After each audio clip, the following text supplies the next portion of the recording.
के तपाईको computer slow भएर दिक्क लागेको छ? स्लो कम्प्युटरको स्पिड बढाउनको लागि यो भिडियो अन्तसम्म हेर्नुहोस्। गोल्डनस्पार्कमा यहाँहरूलाई स्वागत छ। आउनुहोस् सुरु गरौँ।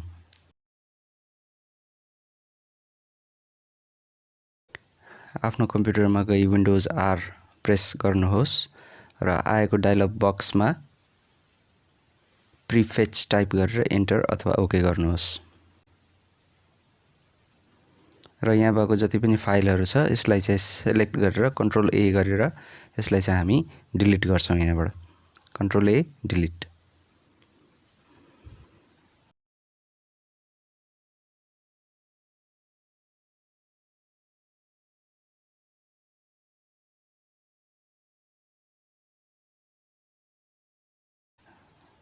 फेरि एकचोटी विन्डोज आर थिचौं र आएको डायलग बक्समा टेम्प टाइप गरेर ओके अथवा एन्टर गर्नुहोस्। र यहाँ भएको जति पनि टेम्पोररी फाइल्सहरु छ यो सबै फाइल्सहरुलाई सिलेक्ट गरेर यसलाई पनि डिलिट गर्नुहोस्।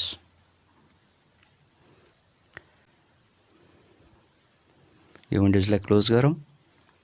फेरि विन्डोज आर थिचौं र आएको फेरि डायलग बक्समा चाहिँ %temp अनि % टाइप गरेर ओके गर्नुस् अथवा एन्टर हान्नुस्।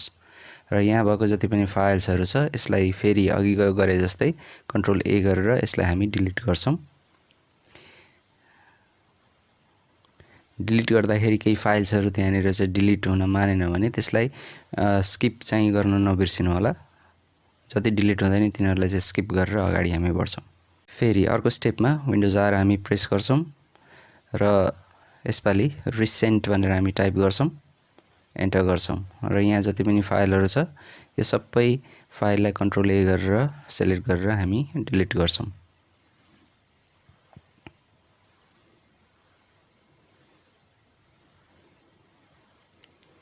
रिफ्रेश एकचोटी गरेर फेरि एकचोटी विन्डोज आर गरौँ र ms config हामी टाइप गर्छौं, ओके गर्छौं।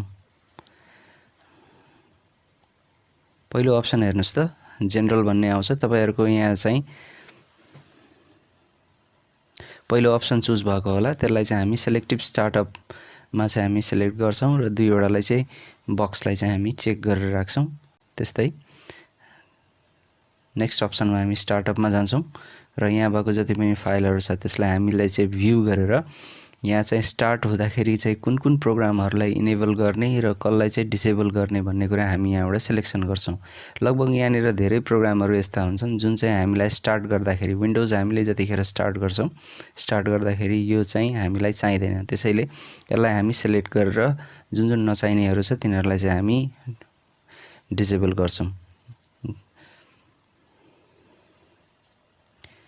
जस्तो टोरेन्ट मेरो डिसेबल भएको रहेछ। अहिले मलाई एफएक्स साउन्ड भन्ने जुन छ यो चाहिँ स्टार्टअप मा चाहिएको छैन, त्यही भएर मैले यसलाई सिलेक्ट गरेर डिसेबल गर्दै छु। यसरी नै तपाईहरुले आफुलाई चाहिएको जति चाहिँ फाइलहरु मात्र राखेर अरु सबैलाई डिसेबल गरेर ओके गर्नु होला।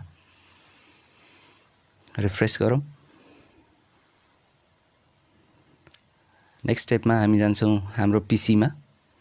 यो पीसी मा गइसकेपछि त्यसपछि हामीसँग भएको जति पनि पार्टिसन छ त्यसमध्ये कुन चाहिँमा हामीले अपरेटिङ सिस्टम इन्स्टल गरेको छौं त्यसलाई खोजेर त्यसको प्रपर्टिज मा हामी जान्छौं। यो केसमा मेरो सी ड्राइभ मा छ।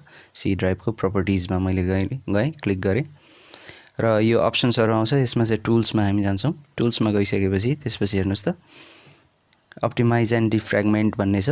त्यो अप्टिमाइज भन्नेमा क्लिक गर्छौं र हाम्रो अपरेटिङ सिस्टम जुन ड्राइभ मा छ जस्तो सी ड्राइभ मा छ भने त्यसलाई हामी सिलेक्ट गरेर अप्टिमाइज गर्छौं। यहाँनिर अप्टिमाइज सेटिङ मा तपाईहरुको अफ भएको छ भने त्यसलाई यहाँबाट अन गर्नु होला। डेली अथवा वीकली यो चाहिँ राखेर तपाईहरुले ओके गर्नु होला। मेरो अन नै छ त्यही भएर मैले सिधै अप्टिमाइज गरे। अप्टिमाइज गर्दाखेरि यसले एकछिनमै अप्टिमाइज गर्छ र मेरो सी ड्राइभलाई चाहिँ पर्फेक्ट कन्डिसनमा लिएर आउँछ। ओके गरौँ।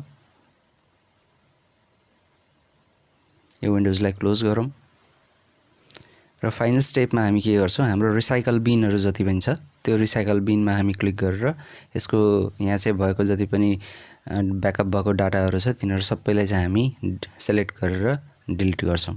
र यहाँ जुन चाहिँ डिलिट हुन मानेको छैन त्यसलाई चाहिँ हामीले स्किप गर्दै यो बाँकी सबैलाई चाहिँ हामी डिलिट गरेर अगाडि बढ्छौं।